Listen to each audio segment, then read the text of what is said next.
मोहतरम नाज़रीन व सामईन अस्सलामु अलैकुम वरहमतुल्लाहि वबरकातुहू। इस्तक़बाल है आपका भारत उर्दू टाइम्स पर।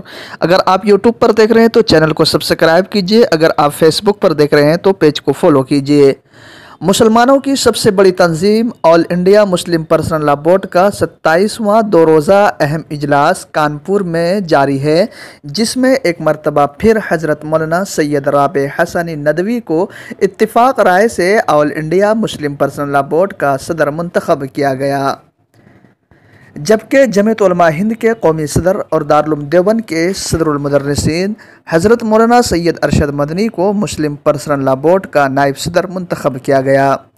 All India Muslim Personal Law board के जनरल सेक्रेटरी मौलाना सैयद वली रहमानी के इंतकाल के बाद से खाली हुए जनरल सेक्रेटरी के ओहदे पर हज़रत मौलाना खालिद सैफुल्लाह रहमानी को मुंतखब किया गया। इससे कबल हफ्ता को अपने सदारती खिताब में मौलाना सैयद राबे हसनी नदवी ने कहा कि मौजूदा हालात में मुसलमानों को अपने इख्तलाफात को भुलाकर मुत्तहिद होकर हालात का मुकाबला करना चाहिए।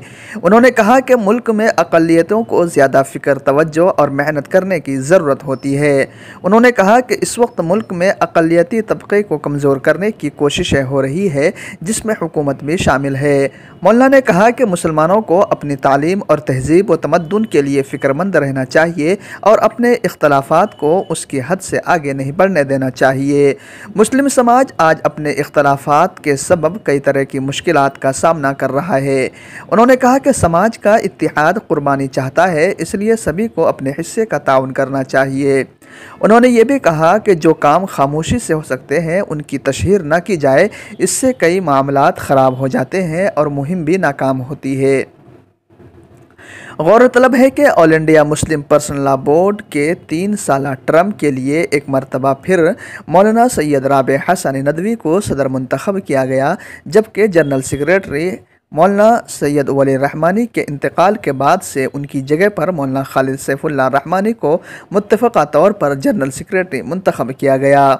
मौलाना कल्ब सादिक के इंतकाल से खाली हुए नायब सदर के ओहदे के लिए जमीयत उलमा हिंद के कौमी सदर हज़रत मौलाना सैयद अरशद मदनी को इत्तिफ़ाक़ राय से मुंतखब किया गया। इजलास के दौरान मजलिस इत्तिहादुल मुस्लिमीन के कौमी सदर असदुद्दीन अवैसी, जमीयत उलमा हिंद के सदूर मौलाना सैयद अरशद मदनी, मौलाना सैयद महमूद मदनी, ऑल इंडिया मिली कौंसिल के सदर मौलाना अब्दुल्ला मुगैसी, मौलाना कल्ब जवाद, मौलाना असगर इमाम, मौलाना खालिद रशीद फरंगी महली, कांग्रेस रुकन असम्बली आरिफ मसूद, मौलाना महमूद दरियाबादी, सुप्रीम कोर्ट वकील महमूद पराचा समेत मुस्लिम पर्सनल लॉ बोर्ड के दीगर अरकान शामिल रहे।